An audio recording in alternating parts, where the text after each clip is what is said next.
the 61-year Dorflinger legend. Tonight at 7. Proud to serve northeastern and central Pennsylvania. This is WNEP 16, the news station. Now, Nolan Johannes, Karen Harch, pilot Jack Rulin in Skycam 16, Chief Meteorologist Tom Clark, and Joe Zone on sports. This is Newswatch 16. Karen Harch is live at the Bloomsburg Fair to explain. Karen? Well, Nolan, every day here at this fair is a busy one, but you'll find some people who will say the opening day is busier than most, and today is opening day here at the Bloomsburg Fair. Several thousand fairgoers came in by bus to be part of the official opening day activities. Many more came in by car and camper, and they quickly filled most of the parking spaces. The number of people going through the gates indicates that this year's event will be at least as big as past fairs. Over 500,000 fairgoers are expected here. The Bloomsburg Fair is the biggest one of its kind in the United States and Canada. And one look at what's on the other side of the gates here will tell you why. For many farmers, this fair is the high point of the year. Newswatch 16's Valerie Devine talked with some of them about their future. Is look at these pumpkins here at the Bloomsburg Fair, and you know one farmer's having a very good year. But the question is, are all farmers reaping the benefits of a year's worth of hard work? If you talk to Frank Purcell, he'll be the first to tell you his Bloomsburg area orchards are doing a lot better this year. Last year we had a lot of hail, but I think this season is generally better for all orchardists. The price right now is down, so it's a good buy for the consumer. Even the judges agree the crops this year are bigger and better, even if the farmers did have a wet spring. Well, the prices are stable this year, but the crop is larger, so I think farmers in general feel better about their returns in 1984 than did in 1983 or 1982.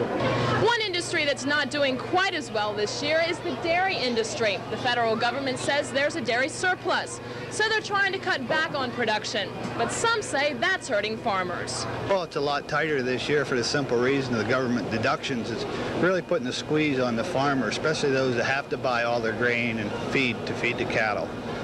They took approximately $1.50 a hundred off of us. Wayne Schumann and other farmers like him are hoping things will get better. One thing's for sure, though, if they don't, you, the consumer, will feel it right in your pocketbook.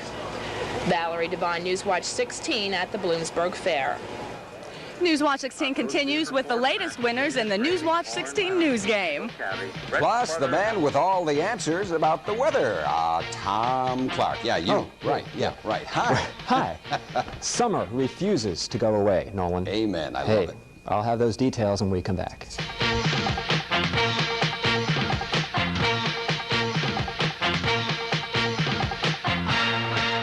Watch what we do with this picture of a lemon to demonstrate the effectiveness of television. First, we add color.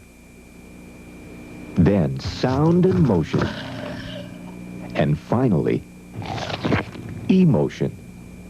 Now, we don't want to sour you on other advertising media, but let's face it, television works.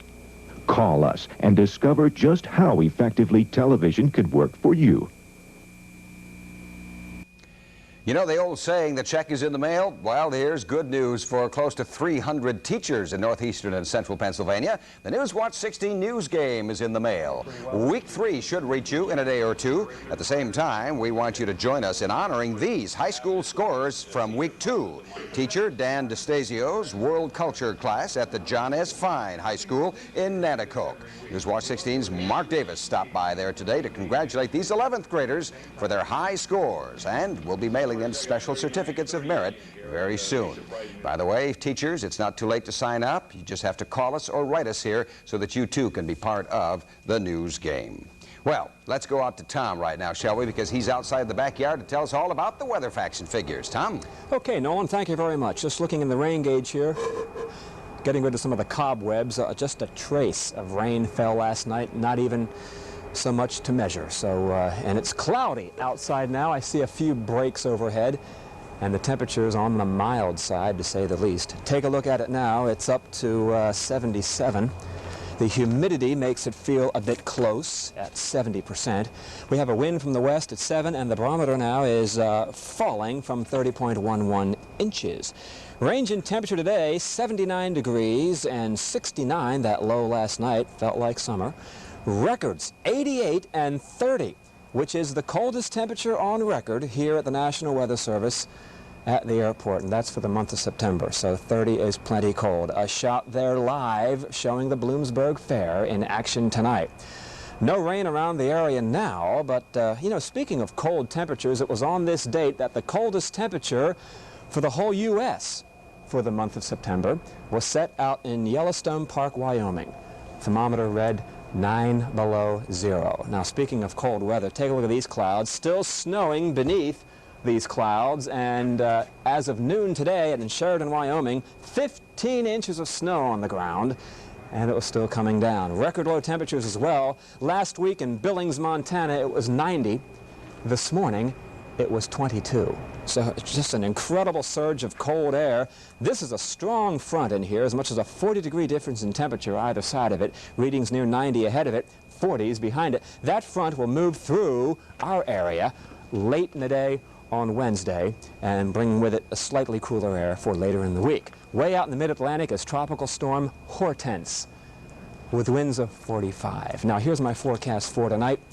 Not too cool out there. We'll hold on to the clouds. I don't think it'll rain this evening. However, after midnight, a shower could move through. 67 in Towanda, Glenburn, Warrior Run, Jim Thorpe, Sunbury, and Newberry in the 60s tonight. Now for tomorrow, a summer rerun. There'll be some hazy sunshine and dry in the afternoon. 82 in Tunkhannock, a great day to be at the Bloomsburg Fair. 83, New Philadelphia 81 degrees, Milford at 81. Sun coming up tomorrow morning at 6:53. It sets now at 6:56. Now, mild tonight. Take a look. Hazy tomorrow, warm on Wednesday. Showers coming in Wednesday night. 82 tomorrow, 80 Wednesday, back in the 60s later in the week. Nolan, how would you like to be out in Casper, Wyoming right now, where it's snowing and the temperature is 25 degrees? No, I think I'll wait on that. I know it's going to come, Tom. I understand, but we'll wait, right? We'll wait. All right, okay. Fine. Thank you, sir. See you on the update. Joe Zone's next. He'll have sports and the weekend wrap, as well as the new Super 16 list. There's more as Newswatch 16 continues.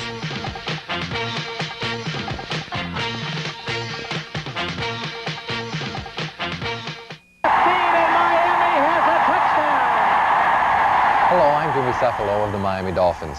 I grew up in Pittston and I love this area of Pennsylvania, but I don't like what's happening to some of our youngsters in this area and throughout the country. Drugs and alcohol. Drugs and alcohol make you think that you're stronger, faster, and smarter, but they actually make you slower, less coherent, and weaker. Stay away from them. Do yourself a favor. They're only trouble. Well, Joe, it looks like the Cubs are going to do it. Finally, it looks like. The worst that they can do is tie for this thing. They've got Pittsburgh tonight. Now, if they win, it is their title outright. If they lose and the Mets lose, it is still theirs. The Cubs put themselves in the clinch position by winning a doubleheader yesterday against the St. Louis Cardinals. I feel good. I mean, you know, we knew we had our work cut out, and I tell you what, I don't want to put any tabs on my own self. You know, I just want to go out and play and win. Cubs fans, meanwhile, have been sitting on the edge of their seats for a week waiting for the Cubs to break out of that slump. They've looked great all season. They just had a slight slump. So what? Everybody goes through it. I'm a Cub fan, and all I heard last year from the Sox fan was winning ugly. I don't care how we make it. Let's just make it.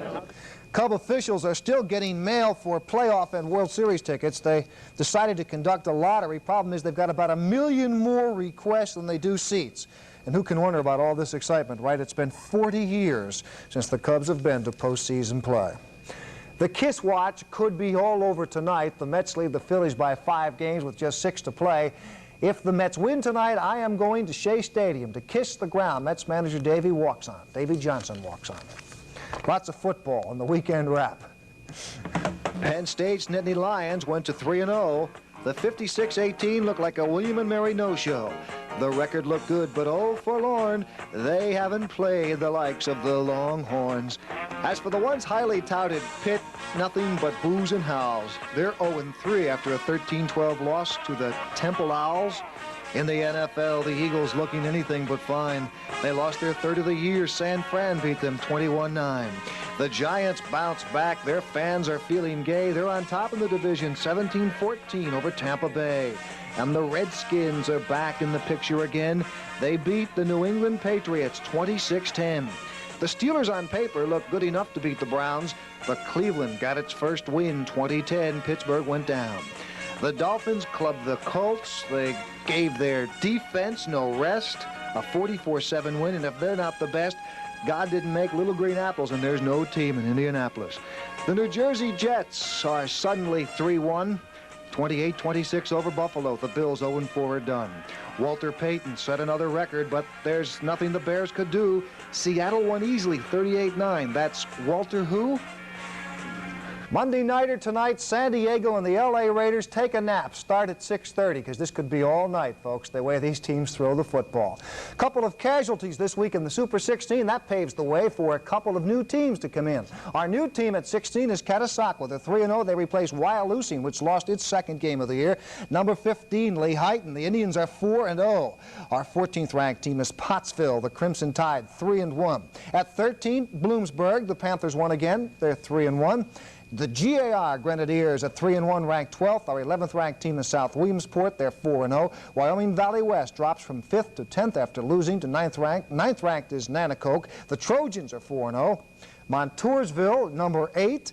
Honesdale moves up a couple of notches to 7th. Hanover area, a couple to 6th. Wyoming area slowly creeping up. Big shutout over Valley West. They are ranked 5th. Valley View at 4. North Pocono won again at 3. Berwick 4-0, number 2. Mount Carmel, 3rd in the state poll. 1st in ours. They are 4-0. Coming up Friday night, and folks, we didn't plan it this way, but it sure makes for great TV. Mount Carmel and Berwick at Berwick. What a great game that should be. That's going to be the Super 16 game of the week. Hey, you're catching on, buddy. Yeah, I finally got that down, right? Thanks, Joe. You got it. We'll see you on the update. Looks like an exciting game tonight, too. Okay, we'll see. We'll return to the Bloomsburg Fair next with Karen Harch and our own Mike Stevens, who was a fair lover from the days he was growing up here in Luzerne County.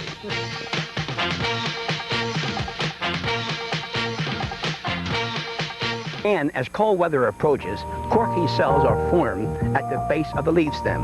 This cuts off the food and water to the leaves. The green chlorophyll fades away, and the other colors, which have always been there, come to the surface. Enjoy the great outdoors of northeastern and central Pennsylvania. But remember, only you can keep this area clean, as well as green, red, orange, yellow. Tonight, the Bloomsburg Fair is tradition. Many of us have been coming here to Columbia County this time of year ever since we were kids. In fact, our man on the Pennsylvania Road, Mike Stevens, grew up in Swearsville, that's in Luzerne County. And for Mike, coming to the Bloomsburg Fair meant a fun way to end the summer season. When I was a kid, a farmer I worked for took all the help that had hung on through the dry, dusty summer to the fair. We'd walk through the front gate over here with a package of camels rolled up under our T-shirt sleeves and proceed to act like kids do who are 14 years of age and whose parents aren't around. It's amazing what you know at that age, isn't it? Well, we learned a little bit more at the fair. Here we go, going for another winner right here, and there's 2. Look at that. Here was an opportunity to be a man of the world, to partake in those things which Mom always thought you shouldn't. A game of chance, perhaps. A whirl at all those rides parents think are too much for their youngster. If your wardrobe built itself on jeans, why, you could find just the belt buckle you wanted. Maybe even a whole new belt for dressing up on Saturday night. And food. If kids know anything, they know how to eat. And here was a whole new world of things that Mom, bent on packing us with meat and pierogi, never would make. Well, the years since are edging over my belt buckle a little bit, and no one knows how fancy it is, or isn't. Too many fairs and too much exotic food, I guess. But you know, the fair doesn't let me down. Oh, the things I look for are a little different, but it's still one of those social events in life that you don't want to miss. You want to say, yeah, I was in Bloomsburg for the fair last fall. Few things in life can hang on to you for that long. I'm Mike Stevens, Newswatch 16 on the Pennsylvania Road in Bloomsburg. And that's it from the Bloomsburg Fair for tonight. Nolan? Thank you, Karen, and be sure to join us tonight on The Update. We'll be back after the game. I'm Nolan Johannes. And I'm Karen Harch. Enjoy your evening.